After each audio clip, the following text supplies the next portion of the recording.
इस ट्यूटोरियल में हम ये तीन बहुत इंपॉर्टेंट ट्रिग्नोमेट्रिक आइडेंटिटीज़ के बारे में बात करेंगे और इनको प्रूव भी करेंगे।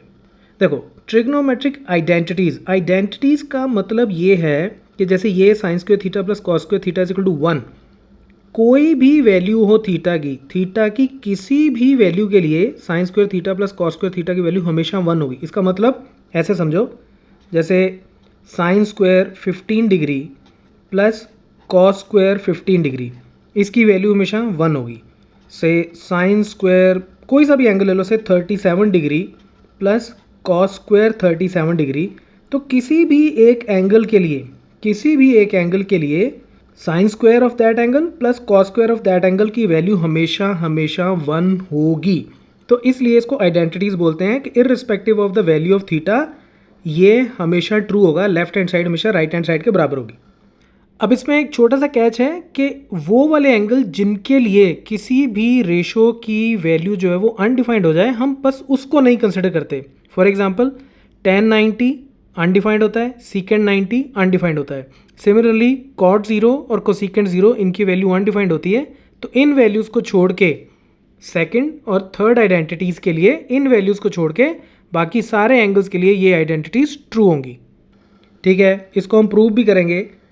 अब प्रूव करने से पहले देखो, ये जो आइडेंटिटी है sine square theta plus cos square theta is equal to 1, ये तो बड़ी आसान सी है, ये तो हमेशा सारे बच्चे बड़े आराम से याद कर लेते हैं।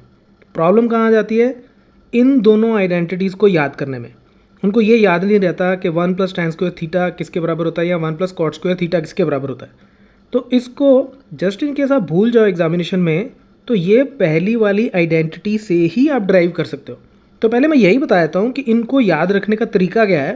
देखो, sine square theta plus cos square theta is equal to 1, देखो एक तो याद रखनी पड़ेगी आपको। ठीक है, अब मैं काम करता हूँ, मैं इसकी दोनों साइड को साइन स्क्वायर थीटा से डिवाइड कर देता हूँ।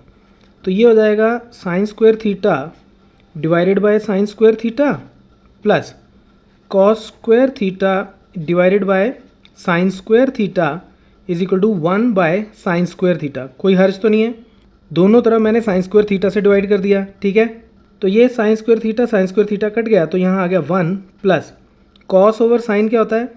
कॉस ओवर साइन होता है कॉट, तो cos square over sine square क्या हो गया? Cot square theta is equal to 1 over sine theta. 1 over sine theta क्या होता है? कोसीकेंट थीटा, तो 1 ओवर साइन स्क्वायर थीटा कितना हो जाएगा? Cosecant square theta. तो दैट्स इट, ये वाली आइडेंटिटी आ गई, 1 plus cot square theta is equal to cosecant square theta. तो सिर्फ और सिर्फ मैंने दोनों साइड को साइन स्क्वायर थीटा से डिवाइड किया, तो ये निकल आई। ठीक है, अब इसी तरह से ये दूसरी वाली, अब अगर मैं इसको sine square theta divide by cos square theta plus cos square theta divided by cos square theta is equal to 1 by cos square theta, दोनों तरफ कॉस स्क्वायर थीटा से डिवाइड कर दूँ, तो ये कॉस स्क्वायर कट गया, तो sine over cos क्या होता है? टैन, तो ये स्क्वायर है, तो ये हो जाएगा टैन स्क्वायर थीटा प्लस यहाँ 1 आ गया is equal to 1 over cos क्या होता है? सीकेंड, तो 1 ओवर कॉस स्क्वायर क्या हो जाएगा? Secant square theta. यानी कि ये वाली आइडेंटिटी भी इसी से ही डिराइव हो जाती है, राइट। जस्ट इन केस किसी को अभी भी कन्फ्यूजन है कि ये कोसीकेंट स्क्वायर थीटा कैसे हुआ, तो ये क्या था? 1 over sine square theta which means 1 over sine theta का स्क्वायर। ठीक है, which is 1 over sine theta का होल स्क्वायर। ठीक है, तो 1 ओवर साइन थीटा क्या होता है? वो होता है कोसीकेंट, तो ये कोसीकेंट थीटा और उसका स्क्वायर, तो यहाँ कोसीकेंट थीटा का स्क्वायर लिख लो या कोसीकेंट स्क्वायर थीटा लिख लो, ये दोनों एक ही होते हैं, तो इसलिए ऐसे हो गया। ठीक है, अब हम इस पार्ट को प्रूव करते हैं। अब ये पहली आइडेंटिटी को हम प्रूव करते हैं। ये मान लो मैंने एक राइट एंगल ट्रायंगल ले ली ABC। ठीक है, तो थीटा एंगल जो है वो एंगल मान लो यहाँ पे बन रहा है A पे। ठीक है, अच्छा ये भी मैं एक चीज़ बता देता हूँ, बच्चों को ये भी कन्फ्यूजन होती है कि कभी कभी हम ऐसे लिख देते हैं कि साइन स्क्वायर थीटा, कभी कभी हम लिख देते हैं साइन स्क्वायर A। तो इसका क्या मतलब है? देखो, जब मुझे एंगल की वैल्यू ना गिवन हो या उसका नाम ना गिवन हो, तो जो वर्टेक्स होता है हम उसका नाम यूज़ कर लेते हैं। तो साइन A जब मैं बोलता हूँ, साइन A के बारे में अगर मैं बात करूँगा, तो इसका मतलब इस वर्टेक्स पे बनने वाले एंगल के बारे में बात कर रहा हूँ। ठीक है, और अगर उसका नाम गिवन है या उसकी वैल्यू गिवन है थीटा, जैसे थीटा गिवन है हमें, तो मैं इसको साइन थीटा भी लिख सकता हूँ, क्योंकि अल्टीमेटली ए का थीटा का मतलब क्या है, मैं किसी एक एंगल की बात कर रहा हूँ, जैसे मान लो साइन 30 डिग्री, ऐसे ही एज्यूम कर लो, ठीक है। ए पे बनने वाला एंगल जो है वो 30 डिग्री है, या यूँ कह लो कि थीटा की वैल्यू जो है वो 30 डिग्री है, ठीक है। तो इसका मतलब ये होता है। ओके, तो अब मैं ये एज्यूम कर लेता हूँ कि थीटा एंगल जो है वो ए पे बनता है, ठीक है। ये एंगल थीटा है, तो मैं थीटा एंगल की बात कर रहा हूँ, तो इसका मतलब इसके सामने वाली साइड ये परपेंडिकुलर हो जाएगी, ठीक है, और इसके साथ वाली साइड ये बेस हो जाएगी, और ये हाइपोटेन्यूज तो है ही। अब साइन थीटा क्या होता है, साइन थीटा होता है परपेंडिकुलर ओवर हाइपोटेन्यूज। तो ये परपेंडिकुलर, ये हाइपोटेन्यूज, तो यानी कि परपेंडिकुलर यानी कि बी सी ओवर हाइपोटेन्यूज यानी कि ए सी, और उसका स्क्वायर, ठीक है, क्योंकि स्क्वायर स्क्वायर हो गया, प्लस कॉस थीटा क्या होता है, कॉस थीटा होता है बेस ओवर हाइपोटेन्यूज। तो बेस कितना है, ए बी, हाइपोटेन्यूज कितना है, ए सी, तो इसका स्क्वायर, ठीक है। मैं सिर्फ और सिर्फ अभी लेफ्ट हैंड साइड लेके चल रहा हूँ, ठीक है, ये जो लेफ्ट हैंड साइड है यही लेके चल रहा हूँ, इसको राइट हैंड साइड के बराबर प्रूव करूँगा। तो ये कितना हो गया, this is equal to B C square over A C square plus A B square over A C square, ठीक है। तो इन दोनों का एलसीएम ए सी स्क्वायर आ गया, तो ऊपर कितना आ जाएगा, B C square plus A B square, ठीक है।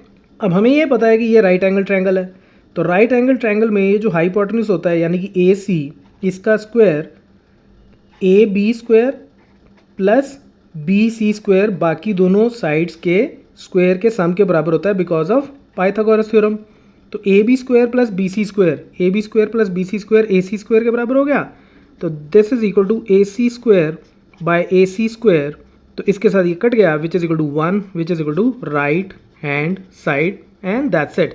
तो हमने ये आइडेंटिटी प्रूव भी कर दी कि sine square theta plus cos square theta for any value of theta is always equal to 1।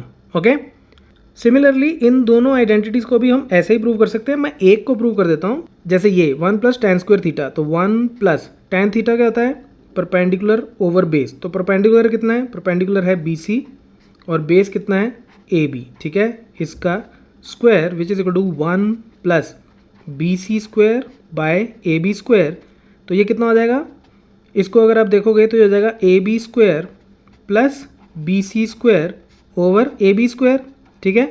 अब A B square plus B C square हमें पता है कि ए सी स्क्वायर होता है, तो ये A C square over A B square हो गया, विच इज इक्वल टू, चलो मैं थोड़ा और लिख देता हूँ, which is equal to A C over A B इसका होल स्क्वायर, ठीक है।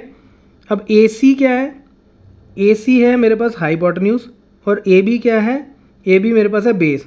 तो हाइपोटेन्यूज ओवर बेस ये क्या होता है, सीकेंट थीटा यानी कि कॉस का इनवर्स, तो ये हो गया सीकेंट थीटा, और स्क्वायर है तो साथ में स्क्वायर भी आ गया, सीकेंट स्क्वायर थीटा, ठीक है। मैं फिर से बता देता हूँ, ए सी क्या था, ए सी था हाइपोटेन्यूज, और ए बी क्या है, ए बी है बेस, तो हाइपोटेन्यूज ओवर बेस ये होता है सीकेंट थीटा, तो इसलिए ये सीकेंट स्क्वायर थीटा हो गया which is equal to right hand side. Similarly third को आप खुद ही प्रूव कर सकते हो। सो आई होप कि अब आपको ट्रिग्नोमेट्रिक आइडेंटिटीज़ क्या होती हैं इसका फंडा समझ में आ गया। ये बेसिक 3 आइडेंटिटीज़ हैं जो बहुत फ्रीक्वेंटली यूज़ होती हैं for any value of theta, किसी भी एंगल के लिए ये लेफ्ट हैंड साइड हमेशा राइट हैंड साइड के बराबर होगी, right. So that's it from this tutorial, keep watching मैथमाफिया।